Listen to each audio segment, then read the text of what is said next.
Bom dia, boa noite, boa tarde para vocês. Aqui é o professor Wellington e a gente vai iniciar um novo assunto. Princípio multiplicativo de contagem e probabilidade, certo? É um assunto que está bastante visível hoje em dia. Eu acho que muitos de vocês já ouviram falar. A gente agora vai utilizar a experiência de rebanho agora ao combate do coronavírus, onde a gente vai ter um quarto da nossa população vai estar imunizada e assim a gente podendo seguir esses caminhos. Esse um quarto da população nada mais é do que um exemplo de probabilidade. O que quer dizer um quarto dessa população, minha gente?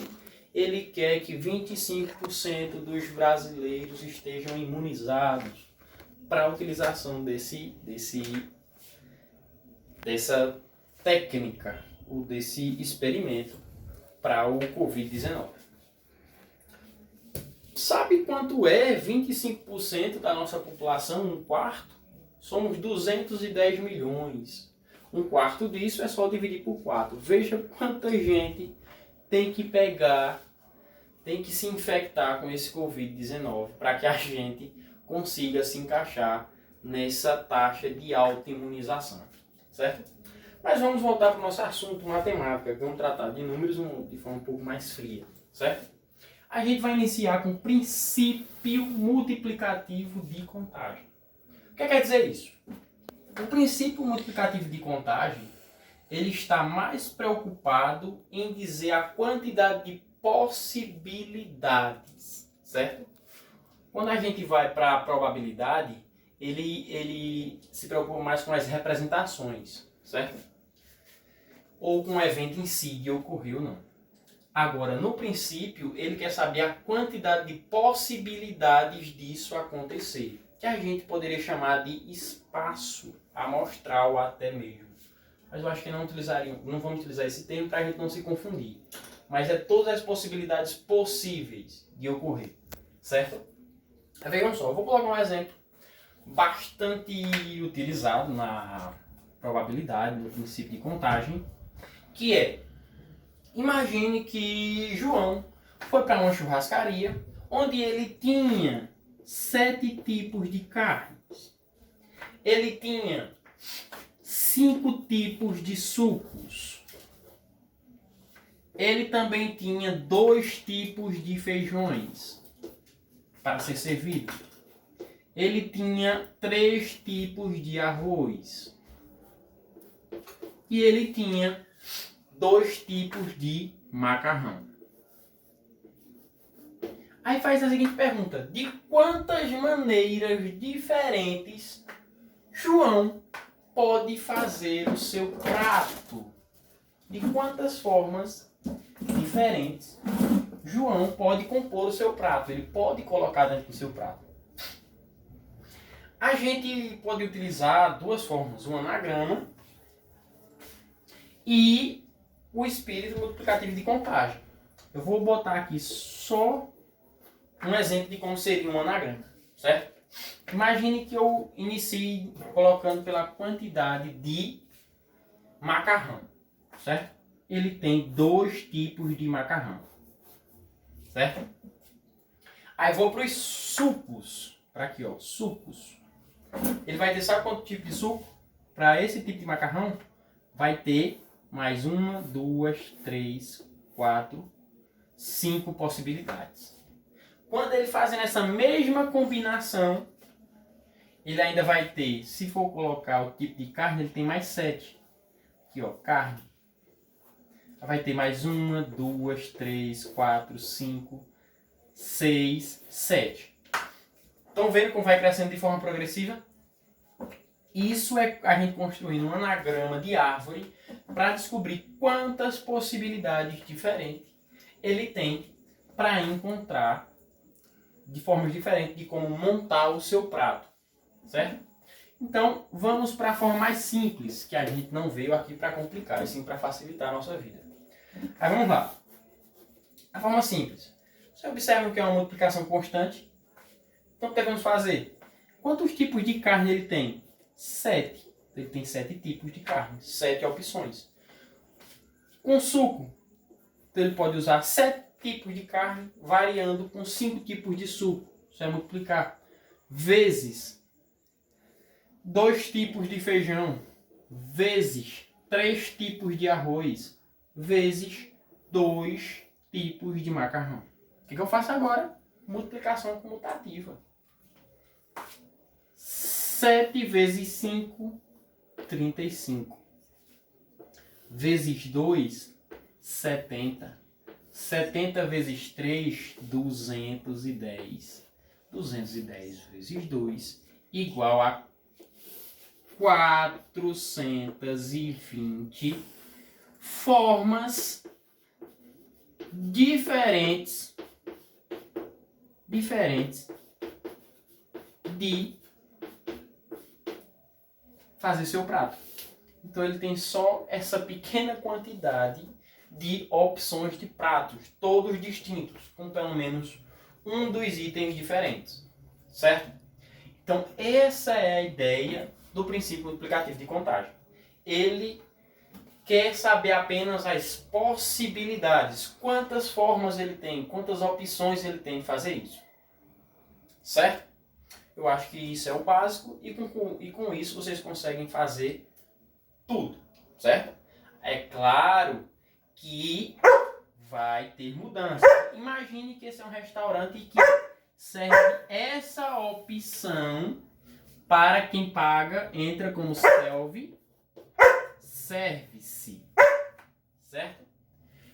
Imagine que seja agora para um prato feito, um PF, e as possibilidades diminuam. Agora, desses 7, ele só pode 2.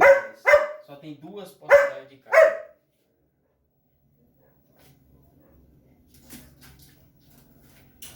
Ele só tem 2 possibilidades de carne. Do suco, no PF, ele só tem 2 possibilidades de suco. Do feijão, ele só tem uma possibilidade. E de arroz, ele tem 2. E de macarrão, ele tem apenas 1. Veja como vai cair drasticamente a quantidade de opções de prato que ele vai ter no PF, diferente do que ele teria em um self-service. Aí vamos multiplicar. 2 vezes 2, 4. 4 vezes 1, 4. Vezes 2, 8. Vezes 1. Então, a pessoa que pede PF, uma outra opção de prato oferecida pela churrascaria, com o PF ele só teria 8 opções de prato. E com o self-service, 420 formas diferentes de compor o seu prato. Certo? Então imagine que eu queira todo dia mudar um prato. Se eu for na opção self-service, em 8 dias eu consigo pegar todas as opções de prato possíveis do restaurante. Aqui no self-service eu tenho que ir 420 dias, quase 1 ano e meio, para poder consumir todos os tipos diferentes de pratos oferecidos pelo restaurante. Certo? Isso é o passo que a gente aprendeu de princípio multiplicativo da contagem, onde usa sempre o princípio da multiplicação. Por isso que é princípio multiplicativo. Certo? Continuando, agora a gente vai para espaço amostral, evento, probabilidade de evento sobre espaço amostral, probabilidade de sucesso, probabilidade de fracasso, que tudo isso compõe o nosso conteúdo chamado de probabilidade, a forma de representar a possibilidade de um evento ocorrer, certo? A gente vai representar ele de 3 formas: decimal, fracionária e em porcentagem. São as 3 formas que eles são cobrados em quase tudo, certo? Mas a mais clássica é na forma de fração. Vejam só, toda probabilidade ela precisa ter o quê? Um espaço amostral. E o que é espaço amostral? aquele grupo, aquele evento, aquele estudo, aquela organização que está sendo estudada, certo? Então, a aplicação de probabilidade é bastante ampla. Exemplo, vamos logo para um exemplo que a gente clareia um pouco as ideias. Vamos lá. O problema é, eu tenho uma sala de 40 alunos, certo?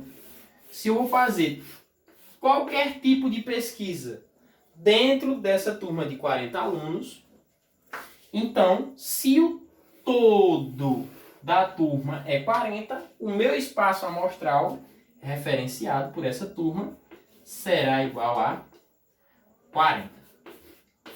Certo? E a gente vai ter quem? O evento. Nessa turma, a gente só tem 2 eventos. Certo? O evento de ser menina e o evento de ser menino. Evento de ser menino. Quando eu tenho isso, eu tenho que ter os números contáveis de cada um deles. Imagine que meninas é 10 e meninos é 30. Certo? Vou complementar. Tranquilo? Aí vejam só. Aí vamos ao problema. Imagine que eu tenho essa questão com esse seguinte enredo. Em uma sala temos 40 alunos. Destes, 10 são meninas, 30 são meninos. E eu quero saber se a gente lançar ao acaso um prêmio para a turma. A gente pegar todos os alunos, o nome de todos os alunos, colocarmos em uma caixa,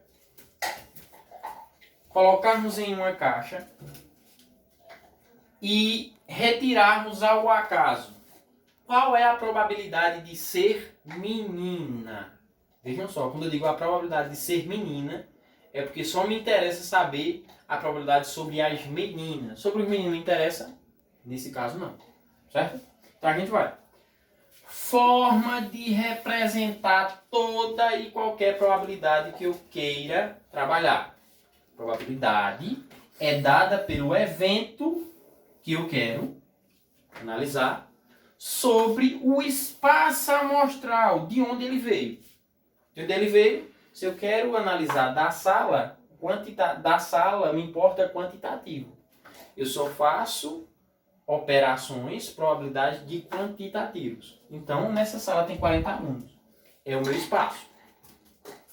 Nessa sala eu tenho 3 meninas, ou 10 meninas. Esse é meu evento favorável. Certo? Então eu quero saber o quê? A representação em probabilidade. Então vamos lá.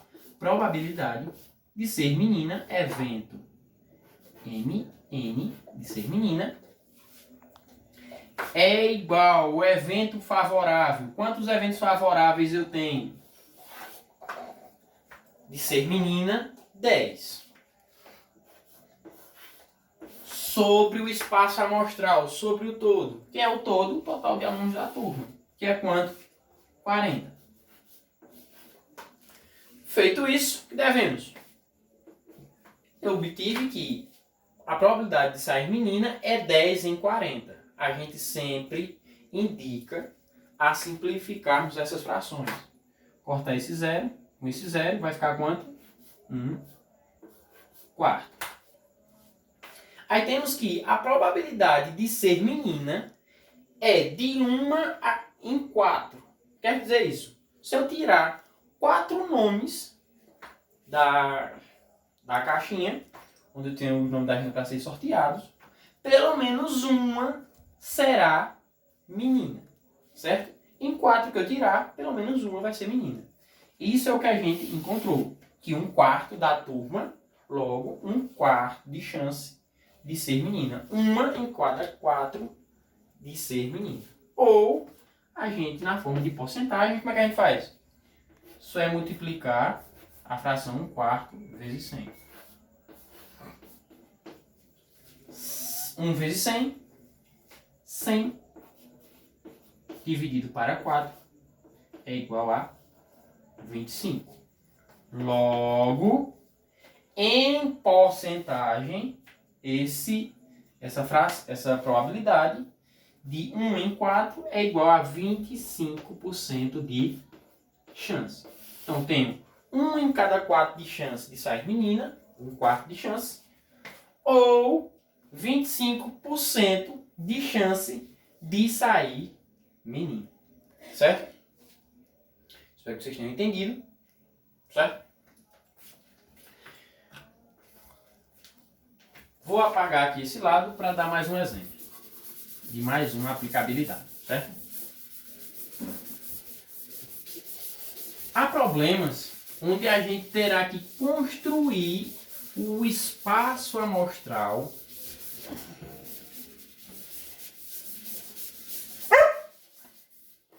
dos nossos problemas. Vejam só, imagine que eu tenho um dado, certo? O dado tem 6 faces. Aí pergunte-se: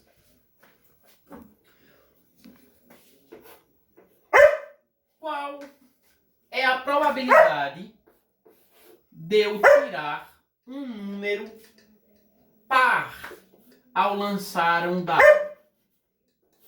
Primeira coisa que a gente deve saber é quem é o espaço amostral e quem é o evento favorável. Certo?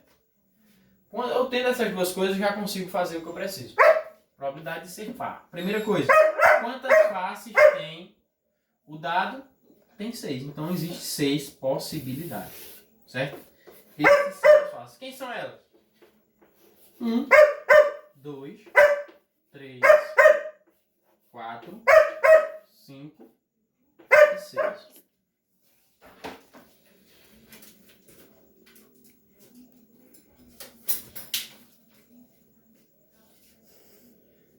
Aí vejam só, feito isso, a gente tem como fazer as duas coisas. Primeiro, quantificar o espaço amostral que a gente já tem determinado. Quantos elementos do espaço amostral tem? 1, 2, 3, 4, 5, 6. Meu espaço amostral é 6. Que é todas as possibilidades de números que podem sair. Quais são os eventos favoráveis? Eu quero saber qual é a probabilidade de sair um número par.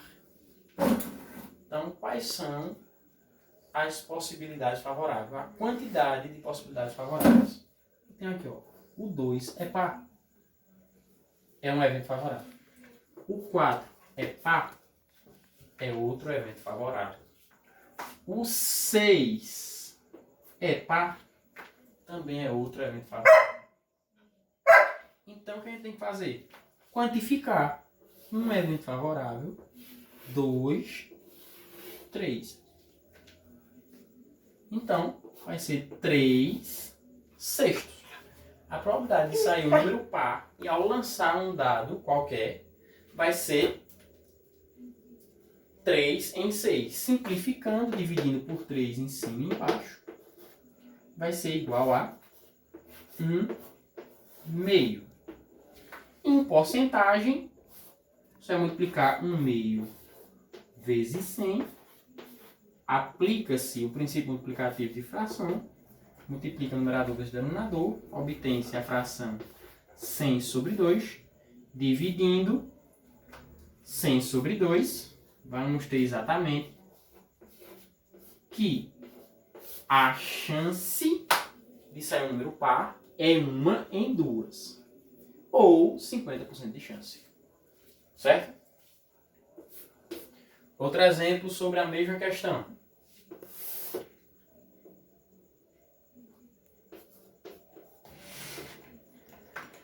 Imagine que eu quero agora que a probabilidade de sair um número primo. Então, eu vou precisar de duas coisas. Saber quem são os eventos favoráveis. E o espaço amostral já é conhecido. Vai ser no mesmo dado, então só pode ser quem? O 6. Agora, quem são os eventos favoráveis? Eu quero que saia um número primo. Quem são os números primos?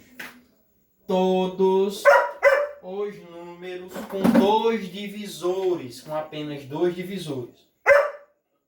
E um deles, obrigatoriamente, tem que ser ele mesmo e o outro tem que ser 1, certo? Então, o número primo é aquele que só pode ser dividido por 1 e ele mesmo. 1 e ele mesmo. Então, o que devemos fazer? Quantificar. 1 pode ser primo? Não. O 2 pode? Sim. 2 pode ser dividido por 2 e 1. Ok, esse é primo. 3 é primo? 3 é divisível por 1 e ele mesmo. Também é primo. 4 é primo? Não, porque ele possui 3 divisores. 4, o 2 e o 1. Para ser primo, ele tem que ter quantos? Apenas 2 divisores. 5 é primo? Sim, porque ele só é divisível por ele mesmo e 1. 6 é primo? Não, ele é divisível por 6, por 3, por 2 e por 1. Por 1. Logo, ele terá 4 divisores. Então aqui, quantidade de eventos favoráveis, 3. Simplifico da mesma forma. Obterei que a probabilidade de ser um número primo, ao lançar o dado, a probabilidade de sair um número primo é 1/2. Certo? Ou, fazendo esse mesmo cálculo, já que deu o mesmo resultado, 50%. Espero que tenha ajudado. Tenha uma boa noite e até a aula. Qualquer dúvida, estamos no grupo.